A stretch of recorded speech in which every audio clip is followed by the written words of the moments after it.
Bienvenue les amis dans cette nouvelle vidéo correspondant à la correction d'un exercice en Linux. On va continuer notre série d'exercices sur la création de scripts, c'est-à-dire la série d'exercices sur la programmation shell. Alors aujourd'hui, l'exercice du jour est de créer un script qui va permettre de récupérer une ligne de commande, qui va prendre en ligne de commande un paramètre et on va essayer de vérifier si ce paramètre est soit un fichier, soit un répertoire, soit d'autres informations. Ok. Donc, sans plus tarder, nous allons débuter. Alors, premièrement, on va se positionner sur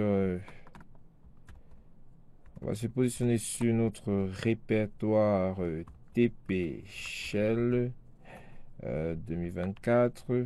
Oh, désolé, j'ai mis MK10 CD. CDTP Shell 2024. Bon, je nettoie un peu l'erreur. Ok.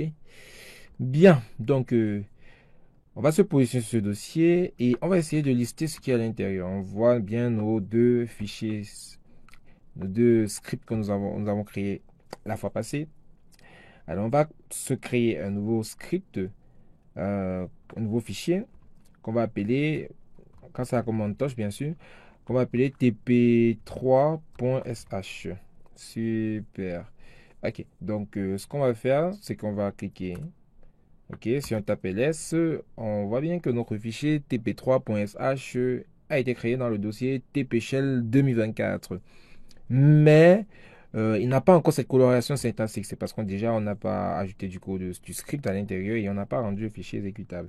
Donc c'est ce que nous allons faire dès à présent. Donc on va faire gedit tp3.sh. Ok, on va commencer à travailler. On charge l'interpréteur de commande,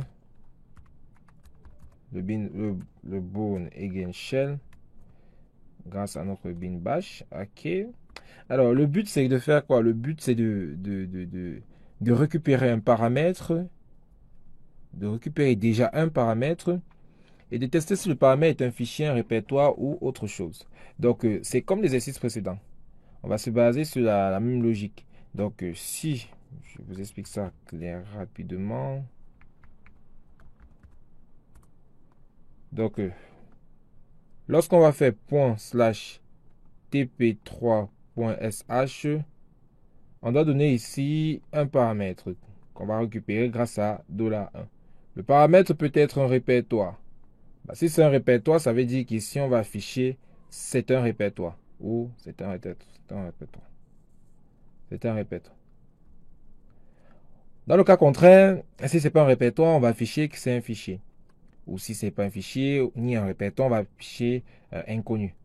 On ne connaît pas réellement le type du fichier. Car nous, ce qui nous intéresse, c'est de savoir si c'est un répertoire ou un fichier. Dans le cas contraire, si ce n'est pas un répertoire, ce n'est pas un fichier, ben, on doit lui afficher quelque chose. Maintenant, vous êtes d'accord avec moi que ça, c'est dans le cas où l'utilisateur donne un paramètre. Supposons que l'utilisateur ne donne pas un paramètre. Et justement, c'est ce qu'on va essayer de tester cela. Si l'utilisateur ne donne pas de paramètre, on sait que on a une variable prépositionnée $hashtag qui permet de tester, qui permet d'avoir le nombre de paramètres obtenu au niveau de la ligne de commande. Alors, si sa valeur est égale à 0, bah, alors ça veut dire que l'utilisateur n'a donné tout simplement aucun paramètre. On essaie d'espacer tout ça. Ok. Et point virgule then. Ok. Donc, echo. On va tout simplement dire que aucun paramètre passé. Bien. Alors, else, else if, on va dire que si plutôt,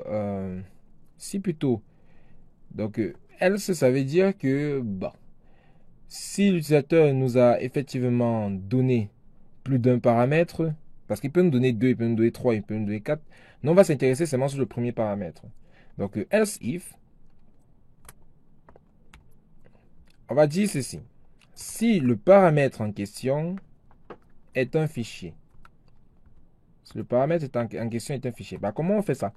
Le paramètre, c'est le paramètre qui va contenir la valeur, la variable prépositionnée qui va contenir le premier paramètre, c'est $1. Donc voici ça qu'on a mis ici. Maintenant, on vient tester avec cette option, ce flag-ci, pour voir si ce $1 est un fichier. Donc ça signifie, ça demande, la question ici, en fait, c'est est-ce que $1 est un fichier? Donc si $1 est un fichier, else if, sinon si $1 est un fichier, point, virgule, then, echo, alors qu'est-ce qu'on fait? On dit, c'est un fichier. Ceci est un fichier. Ceci est un fichier. Super. On peut aller loin. Hein. On peut dire que $1 est un fichier. Mais bon, on va s'arrêter là. On va pas trop compliquer la chose. Donc, l'affichage dépend de vous. Else if. On va alors tester si c'est plutôt un répertoire. Et avec plutôt -d maintenant. Donc, si $1 est un répertoire. Ok. Si $1 est un répertoire, point virgule, then. Alors, si c'est un répertoire, écho. Ok. On va dire ceci est un répertoire. Ok. Bien. Bien. Alors, forcément, si c'est pas un fichier, c'est pas un répertoire, bah, c'est autre chose. Donc, else, on va dire echo fichier inconnu. Ok.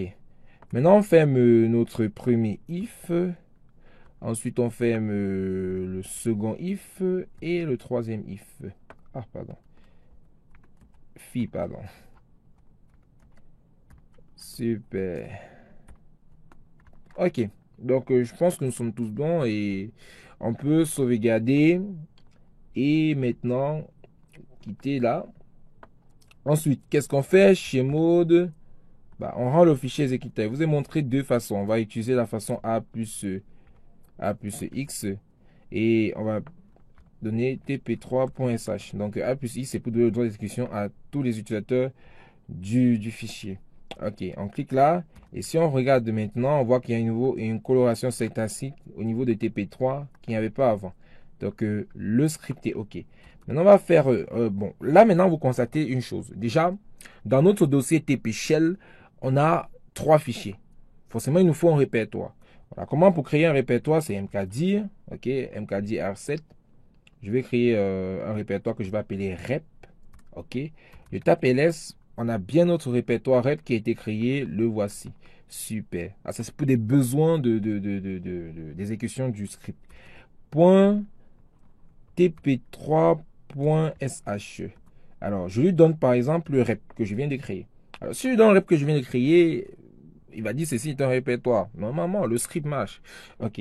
Je tape la commande ls-l. Et grâce à cette commande qui permet de lister avec détail toutes les informations des différents fichiers contenus dans mon répertoire, j'ai un peu quelque chose là que je vais vous montrer. Alors, déjà, vous constatez que les 3 fichiers ici là vont commencer avec un premier caractère qui est le tiret pour dire que ce sont des fichiers ordinaires. Et le répertoire, notre répertoire, va commencer avec un D pour dire que c'est un fichier répertoire. Alors, il y a plusieurs types d'autres fichiers. On a par exemple des liens symboliques. On a par exemple des fichiers socket, des fichiers, des pipes. OK? Donc, on va créer un fichier, on va créer un lien symbolique. Donc, on va créer un lien. Là, je parle de lien symbolique, là. Qu'est-ce que c'est? Qu'est-ce que c'est? Il faut regarder mes vidéos précédentes. Je pense que j'ai fait une vidéo qui essaie d'expliquer ça. Un lien symbolique, c'est quoi? Voici le fichier en question. Alors que je reviens ici. Le fichier en question, TP1. Donc, j'ai TP1. J'ai TP1.sh. C'est le fichier qui existe. Je vais créer un lien, c'est-à-dire je vais créer un C copie. Voilà, je vais dire copie TP1.sh. Donc, copie TP1.sh va pointer sur TP1 et lorsqu'il pointe sur TP1, on va l'appeler le lien symbolique. Donc, je vais créer un lien symbolique, c'est TP1 qui va s'appeler copie TP1.sh. Donc, c'est un petit peu ça. Alors, comment on fait pour créer cela? Alors, pour créer cela, c'est facile. On utilise la commande ln et on précise le drapeau, le flag -s, l'option S. L'option S, c'est pour dire symbolique. Ok, donc maintenant, je dois donner le fichier qui existait déjà et le nouveau fichier maintenant. Le fichier qui existait déjà, c'est tp1.sh et je vais l'appeler, comme on a dit, copie tp, je vais commencer par une majuscule, tp1.sh. Ok, lorsque je fais un ls, donc bon, un ls-l, on voit bien là que déjà de 1 au niveau d'ici ça a changé puisque là c'est plus tiret ou encore D, c'est plutôt L, c'est pour dire que copytp.sh est un lien, donc c'est pour spécifier les différents types de fichiers que nous avons. Et là on voit bien que copytp1.sh pointe sur tp1.sh. Bon, maintenant on va tester si copytp1.sh est un fichier, un répertoire ou autre chose. Bon, déjà, je vous spoil un peu, c'est un fichier. Alors, on va tester cela tout de même. Donc, on va dire .tp3.sh et copie tp1.sh. Alors, on dit bien que ceci est un fichier. Alors, ce qui va se passer, c'est que on va essayer, il faut vraiment qu'on essaie de voir comment on peut entrer dans le dernier cas. Je reviens un peu ici. On peut entrer dans le dernier cas-ci, fichier inconnu. Comment on fait pour entrer dans ce dernier cas-ci? Bon, c'est simple, on va créer un tube. Bon, on va créer un tube nommé. Voilà. Alors, pour ce faire, on va dire mk FIFO. J'espère que j'ai bien fait la syntaxe. Et on va l'appeler pipe TP. Pipe TP. Ok. Alors, je viens de créer un tube. Un tube, c'est un mécanisme d'intercommunication interprocessus qui permet de rediriger l'entrée standard d'un processus vers la sortie standard d'un processus vers l'entrée standard d'un autre processus sans création d'un fichier intermédiaire. En gros, les tubes sont là pour les tubes nommés sont là pour stocker des informations, pour que des processus puissent partager de la même mémoire, pour récupérer l'information ou encore stocker de l'information. Donc, lorsque je vais taper ls-l, bah là, vous allez voir que encore ici, au niveau du premier caractère de notre listing, on a maintenant P. Bon, P, c'est pour dire pipe.